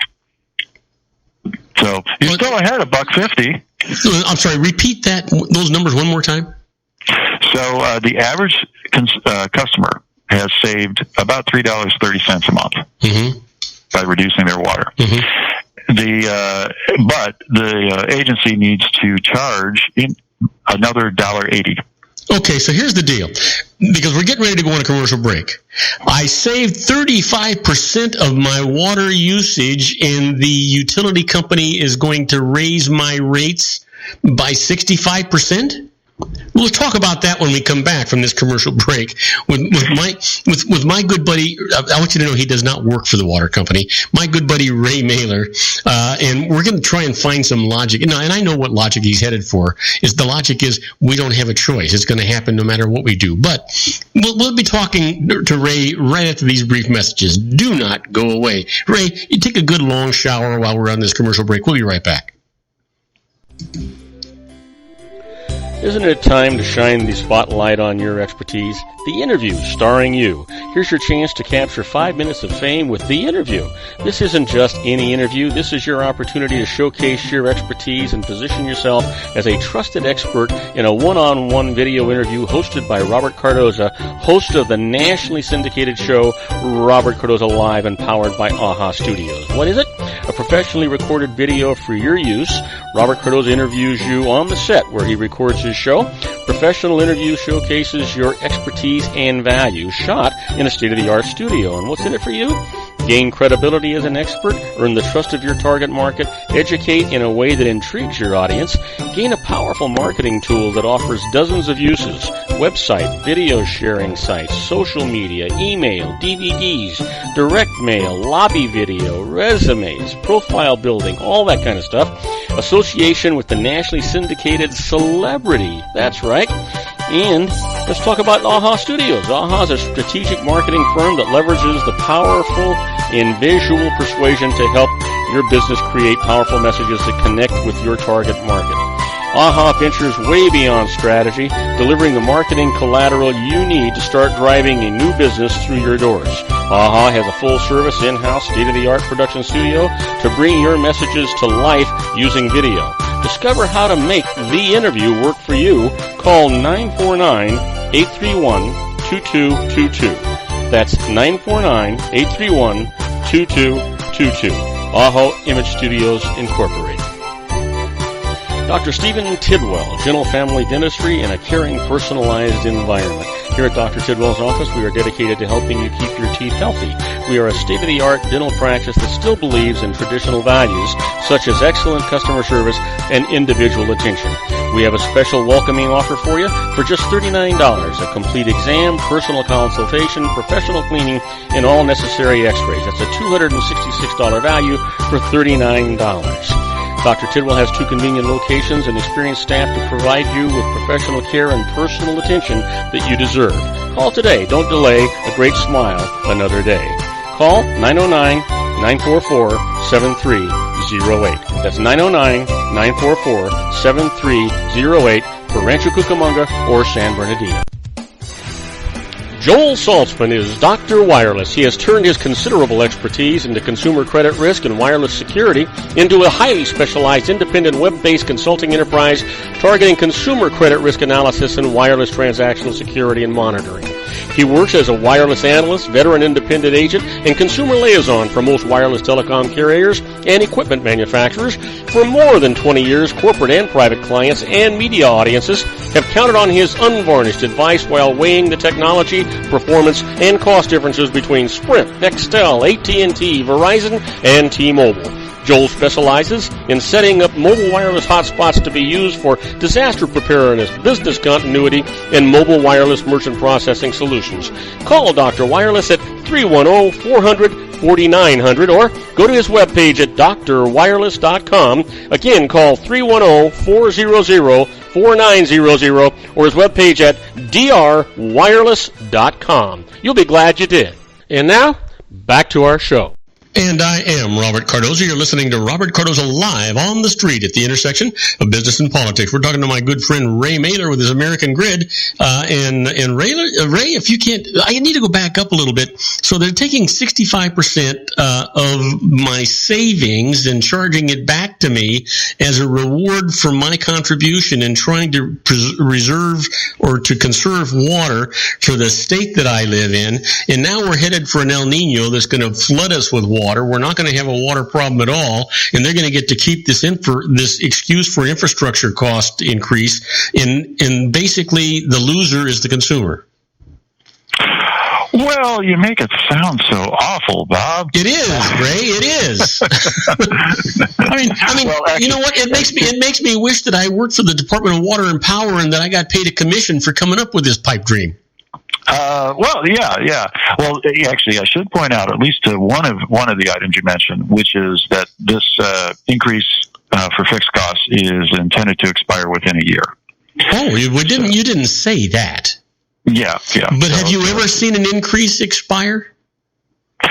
On occasion, I mean, it's like a tax. I've never seen a temporary tax expire either. You know, believe it or not, I've actually been pleasantly surprised. In LA and Orange, and I think also in Riverside County, sales tax surcharges have been passed by the transportation agencies. And at least in LA and Orange County, that I kind of keep a closer eye on, I do notice that they actually are allowed to expire, so to say. But what often happens is the transportation agency will also then repropose it and try to resell it to the voters.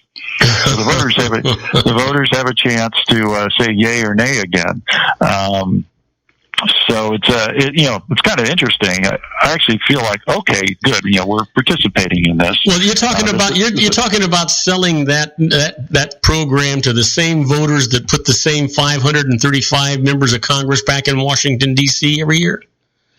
Yes, the very same voters. All right, enough said with that.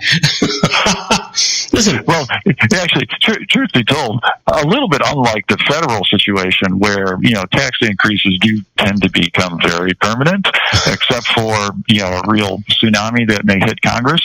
At least at this local level, I got to give the local authorities some credit for, letting it expire, not doing something behind the voters' backs and just saying, okay, hey, voters, it's going to expire in a year.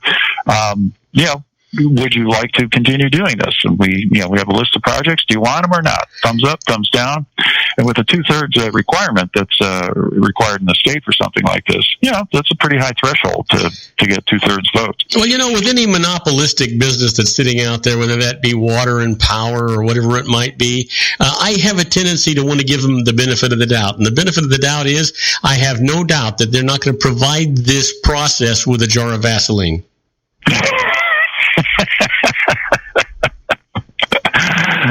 Yes. That's as nice. That's as nice as I can put it without getting kicked off the air. Okay. Oh, all right. So listen, God, that just upsets me. Oh, well. Well, then maybe I shouldn't add anything more to it. Well, no. Go ahead. Add it to me. Nail me with it. It's Well, sure. Actually, I thought I'd adjust our water subject just a little bit. Okay. And again, looking to the less accountable federal level.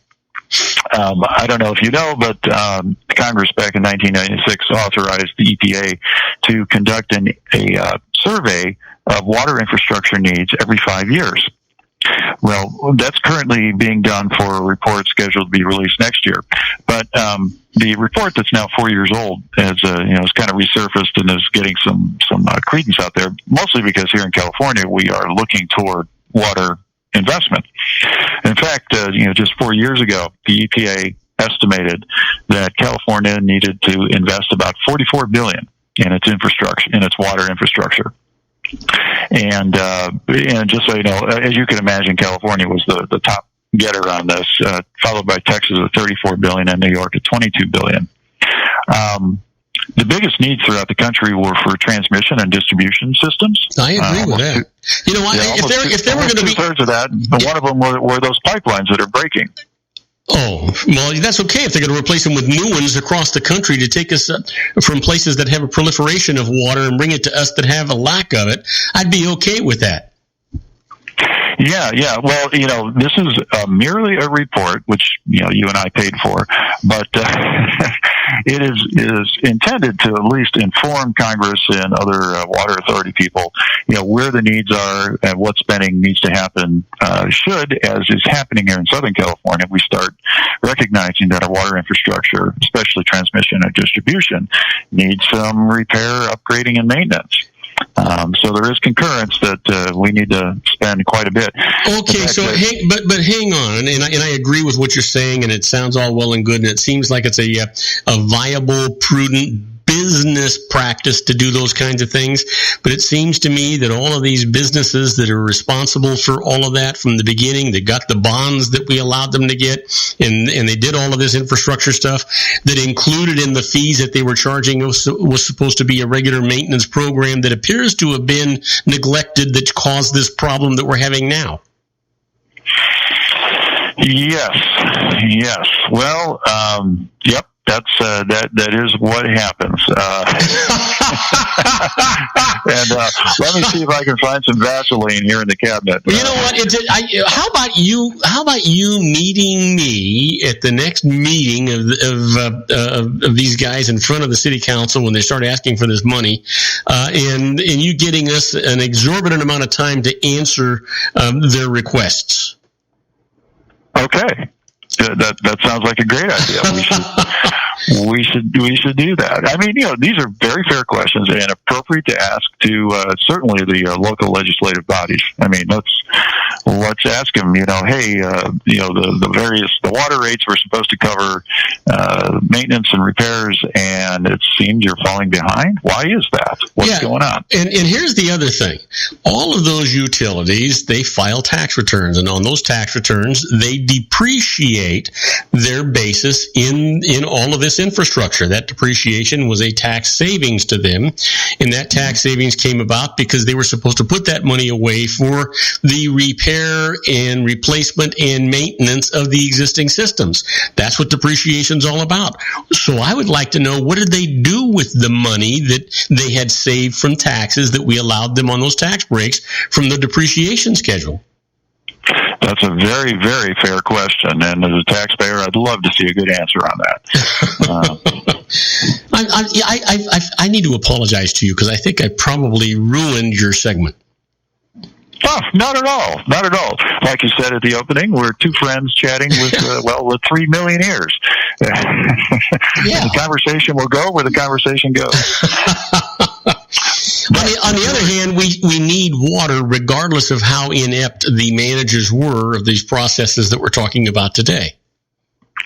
Well, yeah, exactly. We need the water no matter what. And as you know from raising a family, there are sometimes surprises that happen. You do your best to plan ahead and anticipate things, but even the best laid plans, as time passes, you realize certain assumptions were wrong.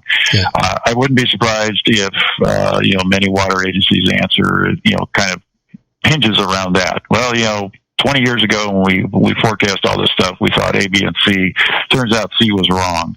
And we're really sorry, but we need some additional money to take care of our basic infrastructure. So when do they anticipate this increase being effective? And you said before it was Los Angeles County. This is not going to be a statewide issue? Yeah, this is not statewide, and it's actually just City of LA. Oh. But the reasoning behind it, that it messed up the, how should we say, the cost allocation between fixed and variable costs. So everybody's successful conservation efforts messed up that calculation. Mm-hmm. So, I would think State of LA is one of the largest water retailers, might be a bellwether, and other water agencies could conceivably be following suit. Well, the biggest problem with this is they're going to tear up perfectly good roads that you and I paid for to get to the water lines to replace, repair, or maintain those things, and then they're going to put those roads back in. And so the roads that we already own on land we already own are going to be torn up, and we're going to pay for that too. Oh, yeah.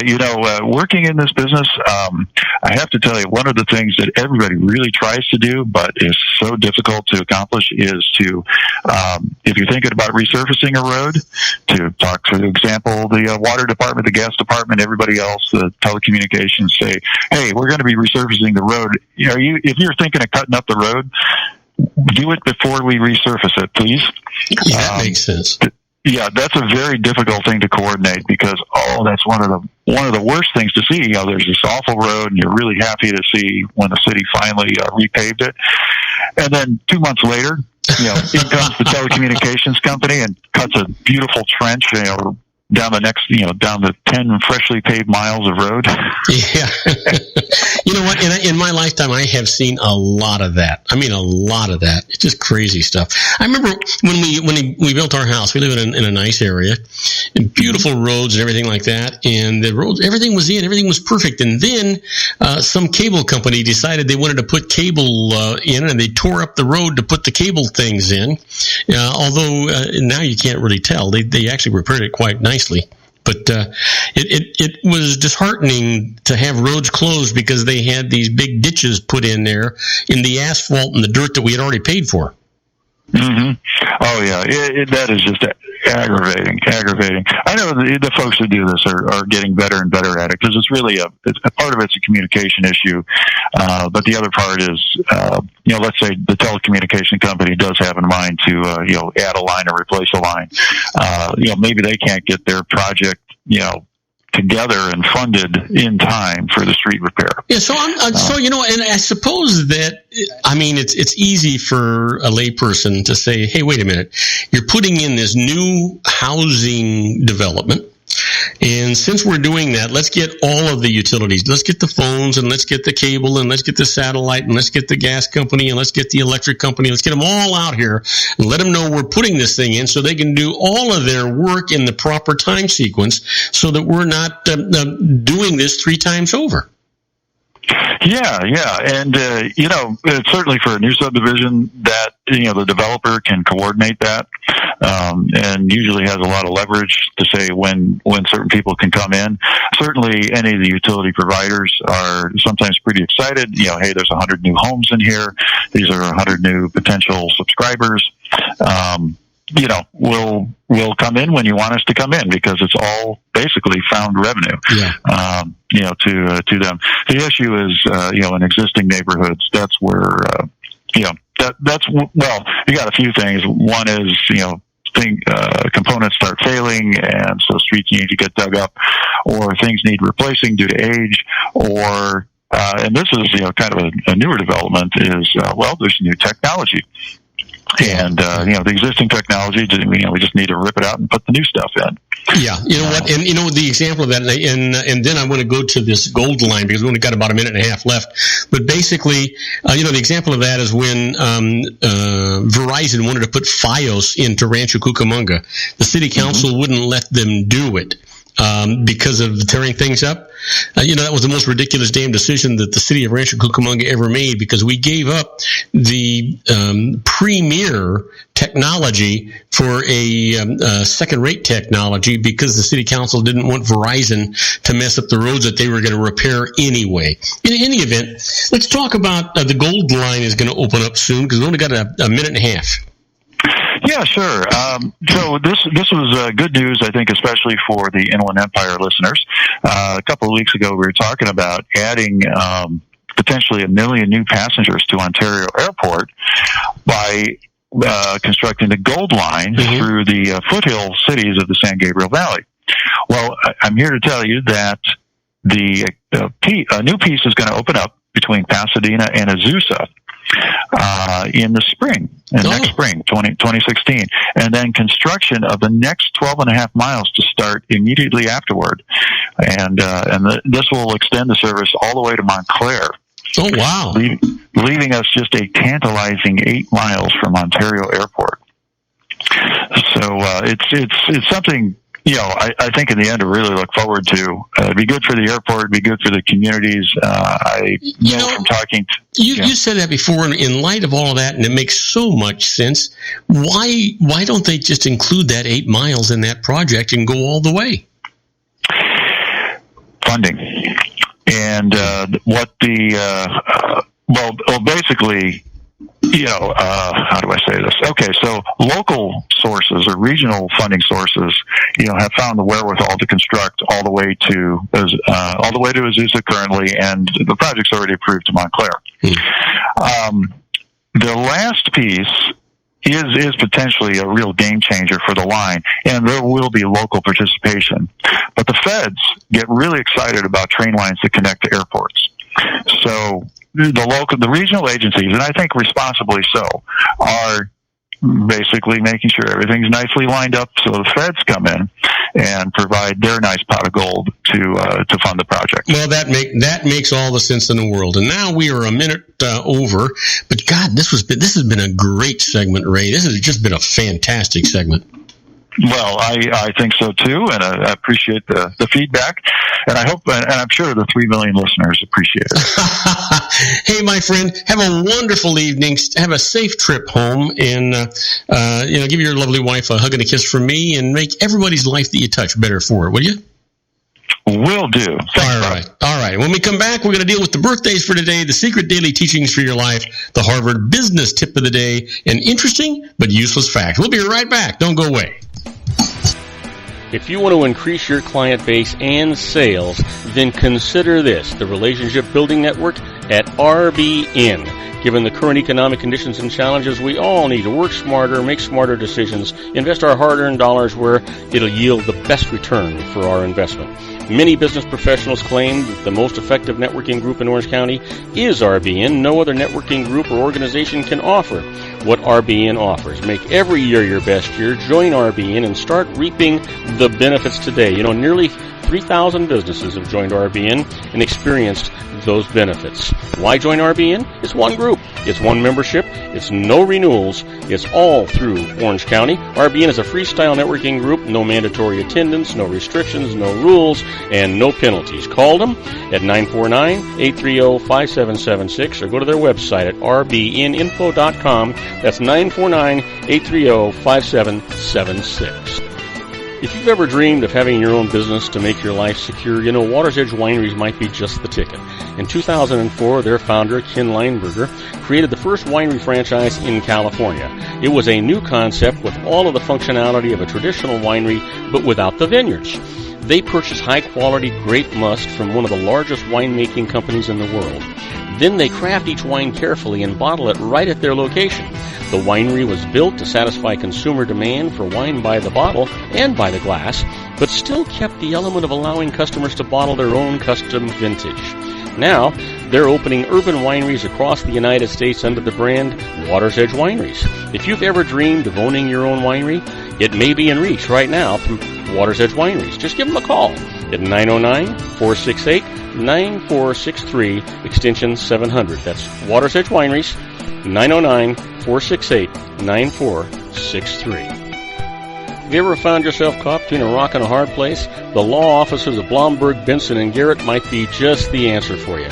The attorneys of Blomberg, Benson & Garrett have been serving the Inland Empire since 1989. They're dedicated to the aggressive litigation of civil, criminal, and real estate matters. Over the years, they have recovered tens of millions of dollars for their clients. The firm's practice specializes in litigation of personal injury, accident, slip and fall, real estate, and criminal law cases. The firm provides clients with the care, accuracy, and dedication of experienced attorneys. Blomberg, Benson & Garrett is located at 10300 4th Street, Suite 150 in Rancho Cucamonga, California. They've been providing the Inland Empire residents with outstanding legal services for over 25 years. They look forward to providing you with aggressive legal representation. Call them at 909-945-5000, where you can talk to a person, not a machine. That's 909-945-5000, the law offices of Blomberg, Benson & Garrett. And now let's get back to our show where we talk about politics, money, and you. And I am Robert Cardoza. You're listening to Robert Cardoza live on the street at the intersection of business and politics. We're at 4:42 p.m. Pacific time. Currently, still 79 degrees here in the heart of the Inland Empire in sunny Southern California. Well, you know what today is, and we're back to that segment. It's Wednesday, October the 28th, and you know what? It's somebody's birthday.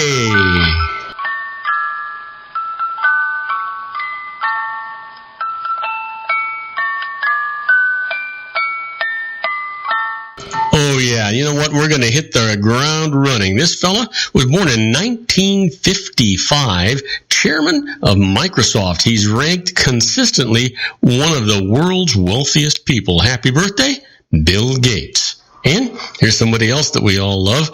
Born in 1967, an actress became well known during the early 90s after starring in the romantic comedy Pretty Woman opposite Richard Gere. Happy birthday, Julia Roberts. And another famous guy, born in 1974, an actor who is from a family of performers, which includes his older brother and late River Phoenix, Joaquin Phoenix. And what happened today in history? Can you guess? Well, you don't have to guess. I'm going to tell you. On October the 28th, 1886, in New York Harbor, President Grover Cleveland dedicates the Statue of Liberty. Yes, happy birthday, Miss Liberty. And in 1893, Tchaikovsky's Symphony No. 6 in B minor, Pathanique, receives its premiere performance in St. Petersburg only 9 days before the composer's death. And finally, in 1942, the Alaskan Highway, Alcan Highway they called it, is completed through Canada to Fairbanks, Alaska. Isn't that something? Well, you know, the quote for today comes from Dennis and Wendy Mannering, and they say, attitudes are contagious. Are yours worth catching?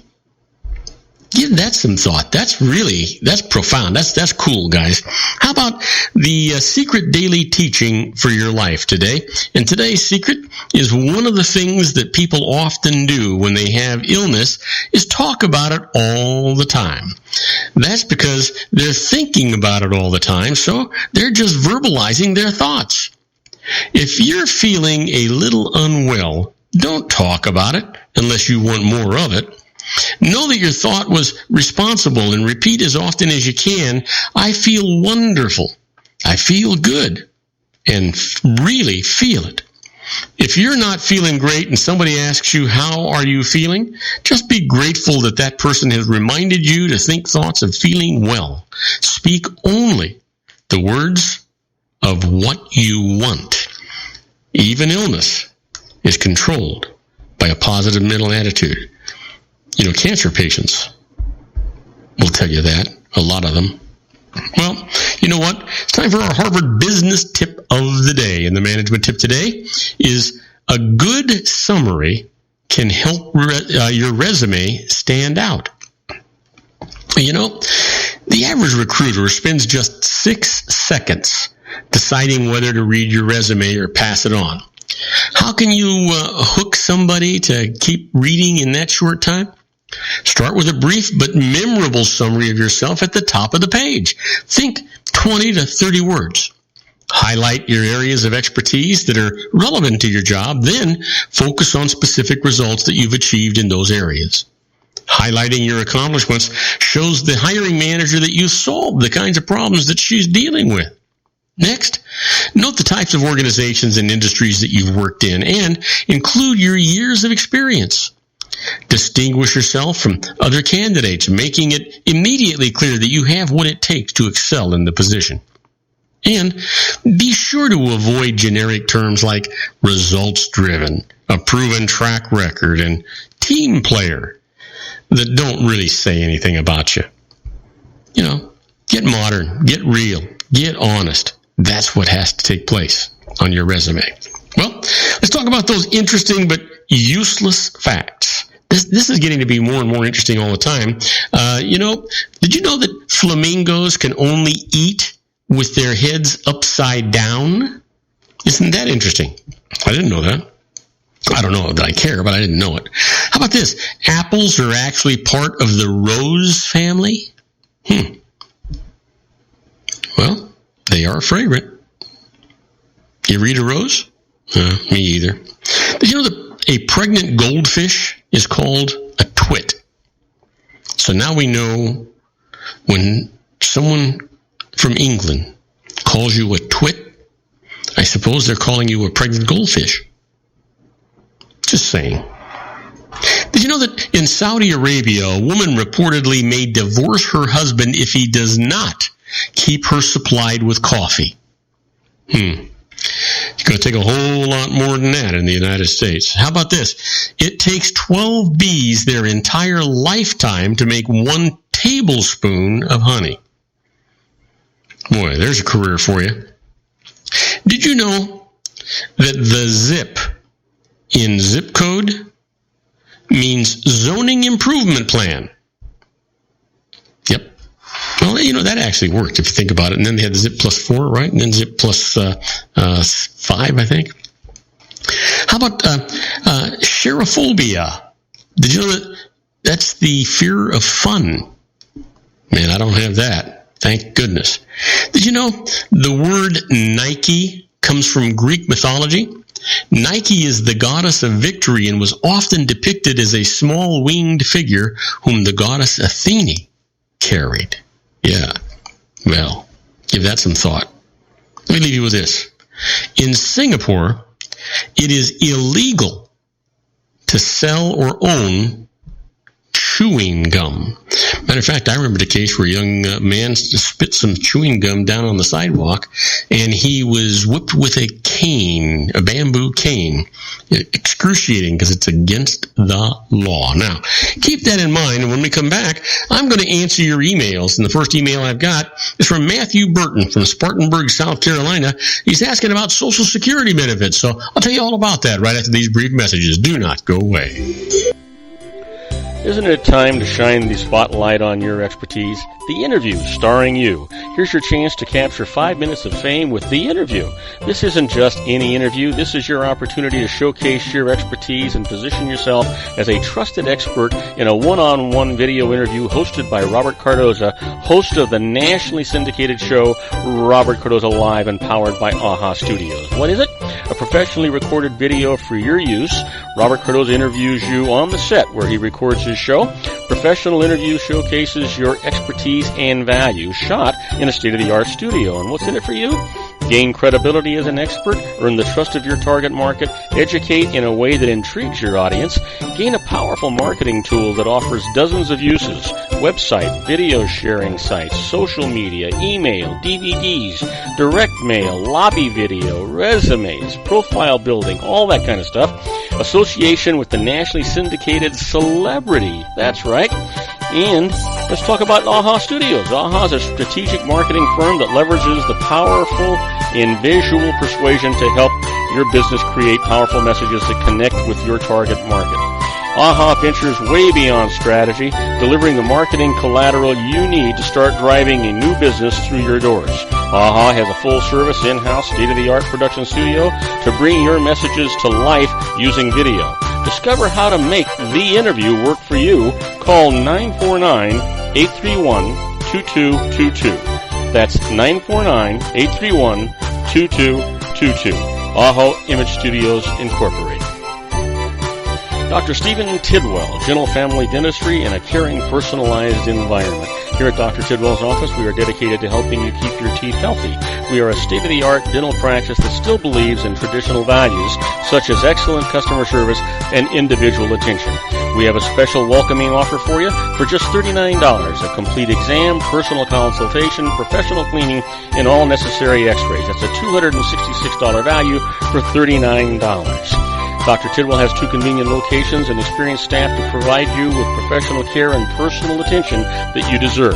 Call today. Don't delay. A great smile another day.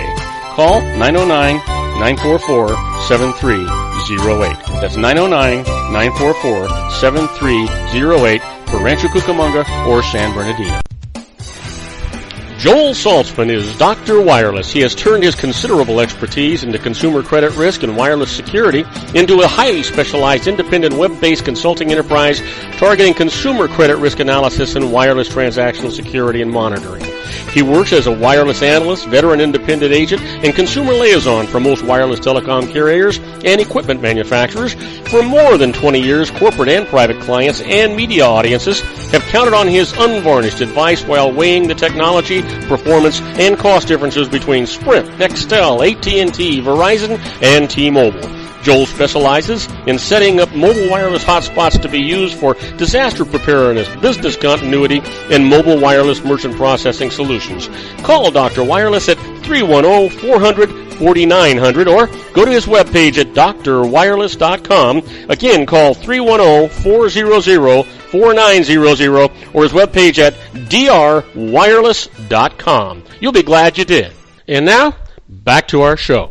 And I am Robert Cardoza. You're listening to Robert Cardoza live on the street at the intersection of business and politics. We're at 4:52 p.m. Pacific time. It's still 79 degrees here in the heart of the Inland Empire in sunny Southern California. Well, time for me to answer your emails. We're getting down to the wire here. I want to remind you that this is an entertainment section of the show, and I told you at the very beginning of the show that you should always use a licensed professional.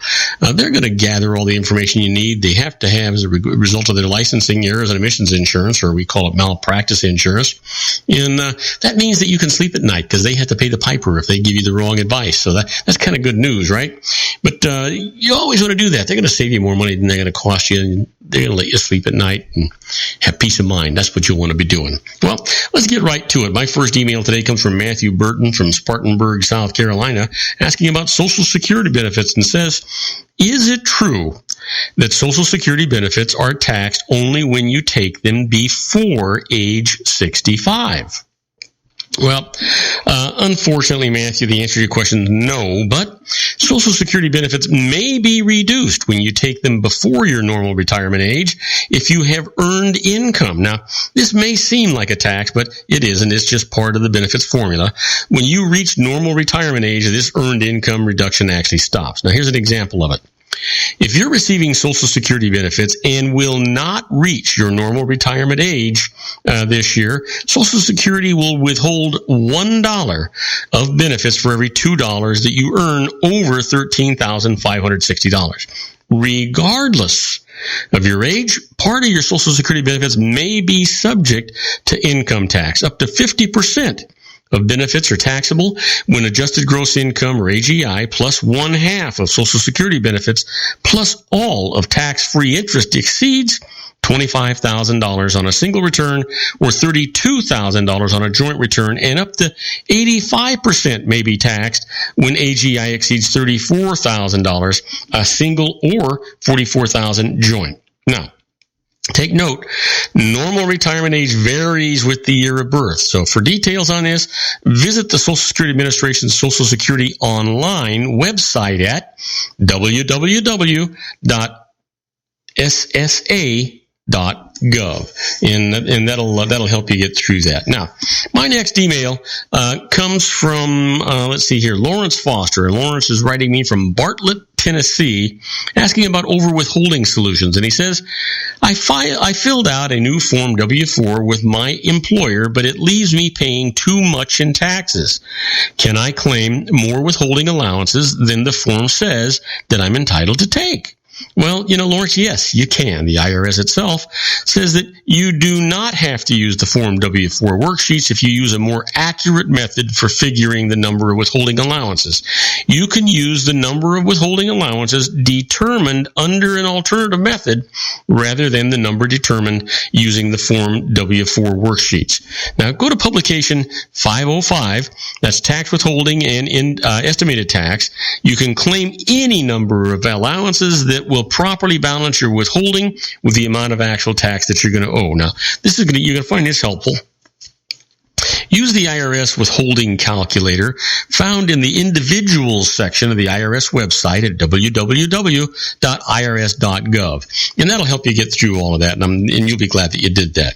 Now, next email comes from Lawrence Berlin. Lawrence is writing me from Sterling Heights, Michigan, says, asking about automatic tax payments, and says, there's a better, he says, can I have my bank's automatic bill paying system pay my quarterly estimated taxes? Well, you know what? There's a better way to do this. Use the electronic federal tax payment system. That's EFTPS, to make payments from your bank account to the IRS electronically. So here's some details for you. Visit the IRS website at www.irs.gov and click on the e-file logo. Now, this is much better than using the bank's bill pay system, assuming the bank system will even make those tax payments. And why?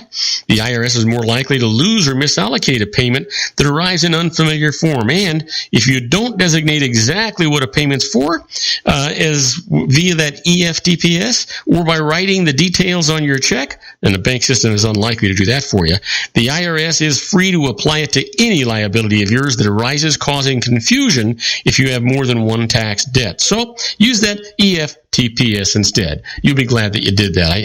I guarantee you'll be glad that you did that. And you know what? I've got time for one more. This one comes actually from Peter Wheatson. Peter's writing me from Arvada, Colorado. He says, how can I find out about tax treaties that the U.S. has with foreign nations? Well, you know what? IRS Publication 901, U.S. Tax Treaties, provides an overview of tax treaties, how they operate, and whom they affect. Now, the full text of the treaties that the U.S. government has entered into with about 60 foreign nations are available on the IRS website at www.irs.gov. Enter United States income tax treaties in the search box. Now, be careful. These are technical legal documents, and you should interpret them only with the help of a professional who is an expert in international taxation. Now, with that, I want to thank you for listening to Robert Cardoza Live at the intersection of business and politics. Robert Cardoza Live broadcasts on Spreaker Radio, Roar, 1776 Radio, MyCast Live Radio, and countless terrestrial stations worldwide every Monday through Friday from 3 p.m. to 5 p.m. Pacific Time, and on 405 Media Radio Monday through Friday from 6 a.m. to 7 a.m. Pacific Time. Please follow me on Facebook, Twitter, LinkedIn, Google+, Podomatic, and YouTube, where you can listen to all of my shows 24/7. Go to my website at www.robertcardozalive.com and email me at robertcardozalive@gmail.com. That's where I get all the emails I answer here on the show. On my next show, Sean LaFave is talking about body transplants on his Geared for Wellness Corner, and John Matthews will be here. He'll be talking about the Conservative Syndicate. I encourage you to tell all of your friends about my show here on the RLC Broadcasting Network. That's our show for today. Beginning today, treat everyone you meet as if they were going to be dead by midnight. Extend them all the care, kindness, and understanding that you can muster. Your life will never be the same again. So many of our dreams at first seem impossible, then they seem improbable, and then, when we summon the will, they soon become inevitable. You know, the real secret of happiness is to make others believe that they're the cause of it. Robert Cardoza Live is brought to you by blogtalkradio.com every Monday through Friday from 4 p.m. to 6 p.m. Pacific Time. Now, go out and make it a great day. Your host has been Robert Cardoza, the technical advisor, Matchstick Digital, and your executive producer, also Robert Cardoza. Okay, everybody, that's a wrap. I hope you enjoyed today's show as much as I enjoyed producing it for you. Don't forget to join me again tomorrow for another installment of Robert Cardoza Live on the street at the intersection of business and politics from 3 to 5 p.m. Pacific Time. In the meantime, I want you to stay safe. I want you to stay happy. I want you to have a great time, and I want you to make everyone's life that you touch better because you did. In the meantime, I want you to, you know what? Just have a great time. And good night, everybody.